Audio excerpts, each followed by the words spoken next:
Welcome students of class 12। আজকে আমি তোমাদের লিমিট নিয়ে আলোচনা করব। তোমরা ইতিমধ্যেই ক্লাস 11-এ লিমিটের কিছু সূত্র শিখেছো এবং সেগুলো প্রয়োগ করে প্রবলেম কি করে সলভ করতে হয় সেগুলো শিখেছো।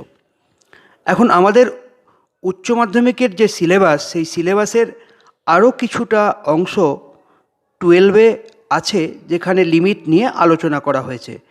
যেমন দেখো, আমরা ক্লাস 11-এ একটা সূত্র শিখেছিলাম, n যদি একটি মূলদ সংখ্যা হয় তাহলে limit x tends to a x to the power n minus a to the power n by x minus a equals to n a to the power n minus one. আমরা এই সূত্র প্রয়োগ করে অনেক প্রবলেম সলভ করেছি। আজকে এই সূত্র প্রয়োগ করে আরও একটা ইম্পর্ট্যান্ট লিমিট শিখব। এন যদি কোনো মূলদ রাশি হয় তাহলে limit x tends to 0 1 plus x whole to the power n minus one by x equals to 1। আমরা যে ফর্মুলাটা শিখেছিলাম সেটা আরও একবার বলে দিই। এন যদি মূলদ সংখ্যা হয় তাহলে limit x tends to a x to the power n minus a to the power n by x minus a equals to n a to the power n minus one. তোমরা নিজেরাই করতে পারবে। দেখো, আমরা যেটা শিখেছিলাম সেটা উপরে লিখেছি, আর যে ইম্পর্ট্যান্ট লিমিটটা আজকে আমরা শিখব সেটা নিচে লিখেছি। তো দেখো, এক্সটা রিপ্লেসড হয়েছে 1 প্লাস এক্স দিয়ে। দেখো, এক্সের জায়গায় 1 প্লাস এক্স আর এর জায়গায় কি বসিয়েছি 1। আমরা প্রুফ যেটা করছি, দেখো তাতে কি লিখেছি। আমরা জানি এন যদি মূলদ সংখ্যা হয়, এই যে ফর্মুলাটা আমরা জানি সেটা লিখেছি। এবার এটাকে 1 নাম্বার দিয়েছি। একে এক্সের স্থলে 1 প্লাস এক্স এবং এর স্থলে 1 যদি বসাই তাহলে বামপক্ষটা কি হচ্ছে, দেখো লিমিট লিখেছি। এক্সের জায়গায় লিখলাম 1 plus x whole to the power n ছিল, মাইনাস এর জায়গায় 1 to the power n by x minus a ছিল। এক্সের জায়গায় লিখেছি 1 প্লাস এক্স আর এর জায়গায় লিখেছি 1। এবার আসছি লিমিটের কথায়। দেখো কি ছিল, লিমিট এক্সটেন্স টু এ ছিল লিমিট এক্সটেন্স টু এ। আমরা এক্সের মান কি বসিয়েছি 1 প্লাস এক্স, এর মান কি বসিয়েছি 1। তাহলে 1 প্লাস এক্স টেন্স টু 1। যদি 1 প্লাস এক্স টেন্স টু 1 হয়, বোথ সাইডে 1 যদি ক্যান্সেল হয় তাহলে এক্স টেন্স টু 0 হবে। তাই আমরা প্রথম লাইনে লিখেছিলাম 1 প্লাস এক্স টেন্স টু 1, পরের লাইনে লিখেছি দেখো এক্স টেন্স টু 0। এবার প্রথম লাইনটা দেখো 1 plus x whole to the power n, second লাইনেও তাই লিখেছি 1 plus x whole to the power n minus 1 to the power n, তার জায়গায় লিখেছি 1। নিচে মানে হরটাতে ছিল 1 প্লাস এক্স মাইনাস 1, 1 ক্যান্সেল হলে এক্স হলো। এবার যে সূত্রটা আমরা জানতাম তার ডান পক্ষটা কী ছিল, n a to the power n minus one. আমি এর মান 1 বসিয়েছি, তাহলে n into 1 whole to the power n into 1 to the power n minus 1, 1 to the power n minus 1 1ই হয়। তাহলে এন ইন্টু 1, রাইট হ্যান্ড সাইডটা হচ্ছে 1। তাহলে limit x tends to 0 1 plus x whole to the power n minus 1 by x equal to হচ্ছে 1। তাহলে class 11-এ শিখেছিলাম এই ফর্মুলাটা। এন একটি মূলদ সংখ্যা হলে limit x tends to a x to the power n minus a to the power n by x minus a equal to n a to the power n minus 1। এই ফর্মুলাটা প্রয়োগ করে আমি ক্লাস 12-এ একটা নতুন ফর্মুলা শিখলাম। এন যদি মূলদ সংখ্যা হয় তাহলে limit x tends to 0 1 plus x whole to the power n minus 1 by x equal to 1। এবার আসি দ্বিতীয় ফর্মুলার ক্ষেত্রে। Limit x tends to 0 e to the power x minus 1 by x equal to 1। এই ই টু দি পাওয়ার এক্স এর একটা expansion আছে যেটা তোমরা ক্লাস 11-এও শেখোনি, এটা কিন্তু তোমাদেরকে জেনে নিতে হবে। E to the power x এর এক্সপানশন হচ্ছে 1 plus x by factorial 1 plus x square by factorial 2 plus dot dot dot dot infinity. তাহলে এটা একটা ইনফাইনাইট সিরিজ, অসীম শ্রেণী। এর এক্সপানশনটা তোমরা জেনে নেবে, মুখস্থ করে নেবে।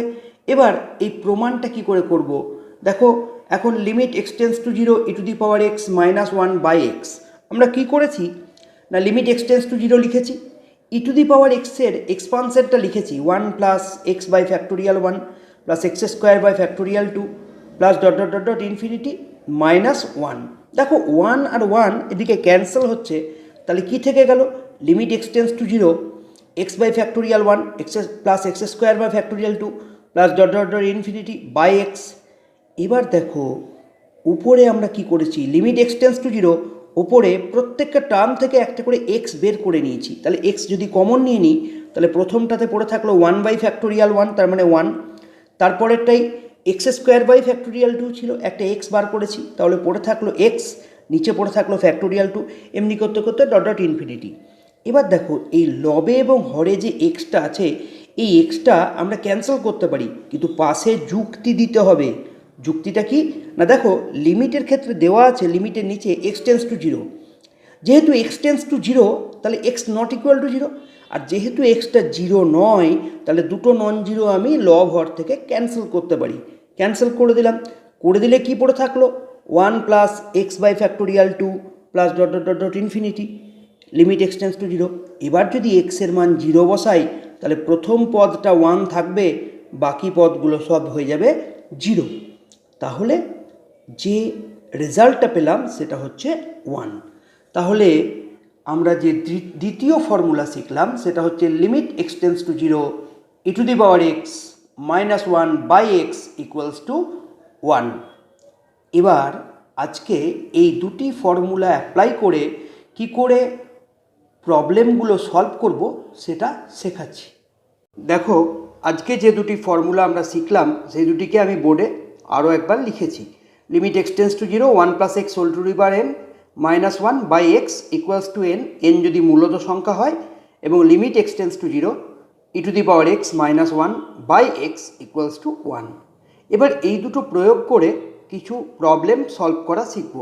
প্রথম যে problem limit x tends to zero one plus x whole to the power eight minus one by x, এর ভ্যালু কত?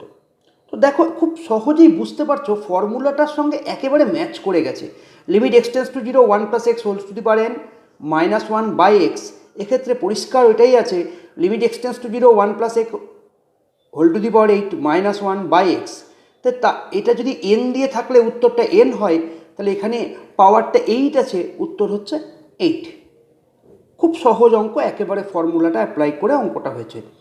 এর পরের যে problem limit x tends to zero one plus x whole to the power nine minus one by one plus x whole to the power six minus one. দেখো আমরা ফর্মুলাটার দিকে যদি তাকাই, ফর্মুলাটাতে দেখো হরে একটা এক্স ছিল, ওই একই ফর্ম্যাটে অঙ্ক থাকলেও হরে কিন্তু এক্স নেই, তাহলে এক্ষেত্রে দেখো লব এবং হর দুটোতেই আমরা এক্স দিয়ে ভাগ করতে হবে, তাহলে লব এবং হর দুটোকেই আমি এক্স দিয়ে ভাগ করেছি, তাহলে ফর্মুলাটা কী হলো, ক্যালকুলেশনটা কী হলো, limit x tends to zero one plus x whole to the power nine minus one by x, আর হরেও এলো one plus x whole to the power six minus one by x. এই যে এক্স দিয়ে আমি ভাগ করতে পারলাম লব এবং হরকে, তাহলে তার পেছনে যুক্তিটা কি, নিশ্চয়ই ওটা not equal to zero. Not equal to zero কোথা থেকে পেলাম না দেখো লিমিটে দেখতে পাচ্ছি এক্স টেন্স টু জিরো আছে, তাহলে এখানে যুক্তি দেবো যেহেতু এক্স টেন্স টু জিরো অতএব x not equal to zero, এই কথাটা বলতেই হবে, কারণ extra not equal to zero হওয়ার জন্যই লব এবং হরকে আমি এক্স দিয়ে ভাগ করতে পেরেছি। এবার দেখো আমরা একটা ফর্মুলা শিখেছিলাম ক্লাস 11-এ, f x by g x, তার উপরে যদি লিমিট থাকে তাহলে limit f x by limit g x করতে পারি, তো তাই করেছি। লিমিটটা দেখো লব এবং হরে ট্রান্সফার করেছি, limit x tends to zero one plus x whole to the power nine minus one by x, similarly limit x tends to zero one plus x whole to the power six minus one by x. এবার দেখো ওপরটা পুরোপুরি আমাদের চেনা formula, তার value হচ্ছে nine, আর নিচেটা হচ্ছে সিক্স, তাহলে nine by six equals to হচ্ছে থ্রি বাই টু। তাহলে এই যে এখানে একটা নতুন কাজ করলাম, সেটা কি করলাম, লব এবং হরকে এক্স দিয়ে ভাগ করলাম, যেটা দিয়ে ভাগ করলাম সেটা যে নট ইকুয়াল টু জিরো, সেই যুক্তিটা কিন্তু তোমাদেরকে দিতে হবে, না হলে কিন্তু পরীক্ষায় এই যুক্তিটা না দিলে নাম্বার কাটবে। এবার দ্বিতীয় যে formula limit x tends to zero e to the power x minus one by x equals to one, এটা অ্যাপ্লাই করে আমরা অঙ্ক করব। দেখো এখানে আমরা একটা প্রবলেম পেয়েছি, limit x tends to zero e to the power four x minus one by x. তো দেখো আমরা যদি ফর্মুলাটার দিকে আরও একবার তাকাই, তাহলে দেখো e to the power x যখন, তখন নিচেও এক্স, এক্সটেন্স টু জিরো।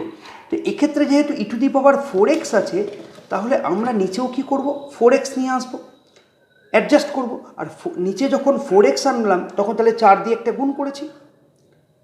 বেশ, এবার দেখো limit x tends to zero e to the power four x minus one by four x into four. ওই যে ফোর, এটা একটা পিওরলি কনস্ট্যান্ট, তার উপর লিমিটের কোনো এফেক্ট নেই, তাই লিমিটের বাইরে ফোরটাকে বের করে নিয়ে এলাম।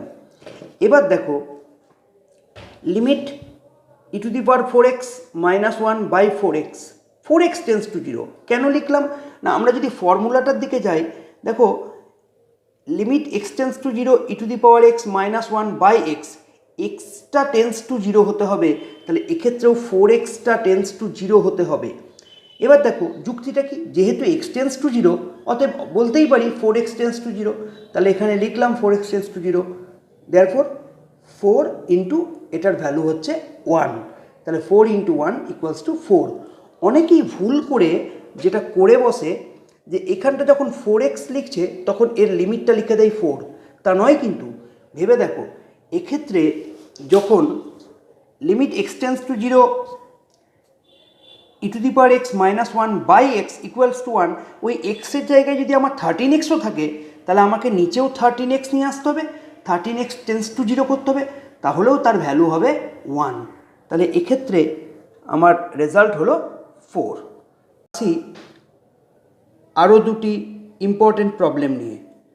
Limit x tends to zero e to the power alpha x plus e to the power beta x minus two by x.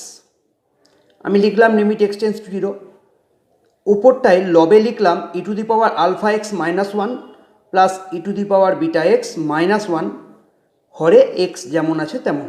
তো দেখো e to the power alpha x plus e to the power beta x, ওখানে minus one, এখানে একটা minus one, তাহলে minus two adjusted হলো।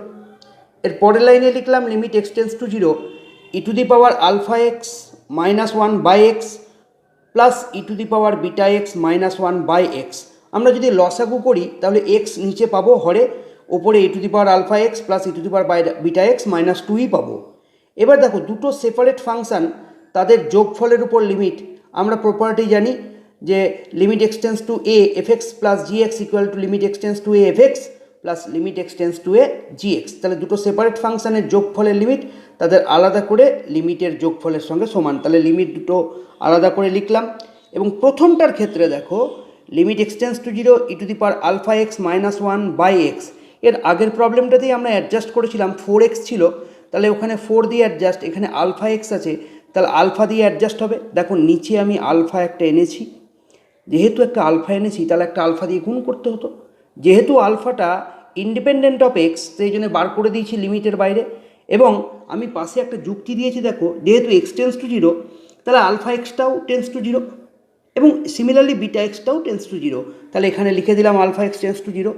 একইভাবে পরবর্তী যে লিমিটটা, limit x tends to zero ছিল e to the power beta x minus one by x, আমি e to the power beta x minus one by x, নিচে বিটা এক্স করেছি, তাহলে বিটা দিয়ে গুণ করেছি, অ্যাজ ওয়েল অ্যাজ বাইরে beta দিয়ে গুণ করেছি, আর beta x tends to zero করেছি।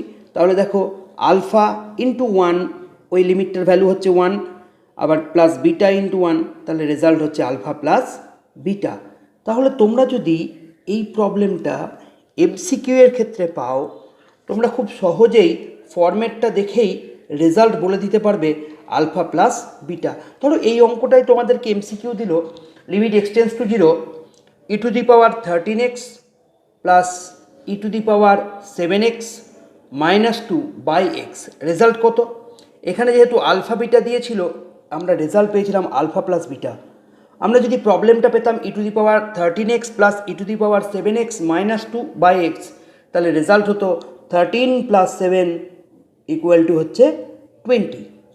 এবার আসছি আরও একটা অন্য problem, limit x tends to zero e to the power sine x minus one by x. একই ব্যাপার, আমরা যদি ফর্মুলাটা আবার দেখি, limit x tends to zero e to the power x minus one by x, তাহলে ই টু দি পাওয়ার এক্স থাকলে হরেও x থাকতে হবে। ই টু দি পাওয়ার এখানে সাইন এক্স আছে, তাহলে হরেও সাইন এক্স থাকতে হবে। তাহলে লব এবং হরকে আমরা কি করব, সাইন এক্স দিয়ে ডিভাইড করব। কিন্তু তোমাদেরকে নিশ্চিত হতে হবে যেটা দিয়ে ভাগ করছি সেটা জিরো নয়।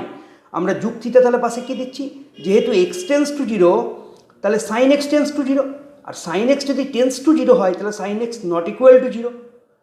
তাহলে সাইন এক্স যদি নট ইকুয়াল টু জিরো হয় তাহলে আমরা সাইন এক্স দিয়ে ডিভাইড করতে পারি। লব এবং হরকে আমরা সাইন এক্স দিয়ে ডিভাইড করলাম। এবার দেখো limit x tends to a f x by g x এই ফর্মেটে আছে। আমরা কি করলাম দেখো, এটাকে লিখলাম limit x tends to zero e to the power sine x minus one by sine x, আর হরে ছিল এক্স বাই সাইন এক্স, ওটাকে ইনটু করে গুণ করে দিয়ে সাইন এক্স বাই এক্স করলাম। তাহলে কি হলো, দুটো সেপারেট ফাংশন, তাদের গুণফলের লিমিট আলাদা করে তাদের লিমিটের গুণফলের সঙ্গে সমান হয়ে গেল।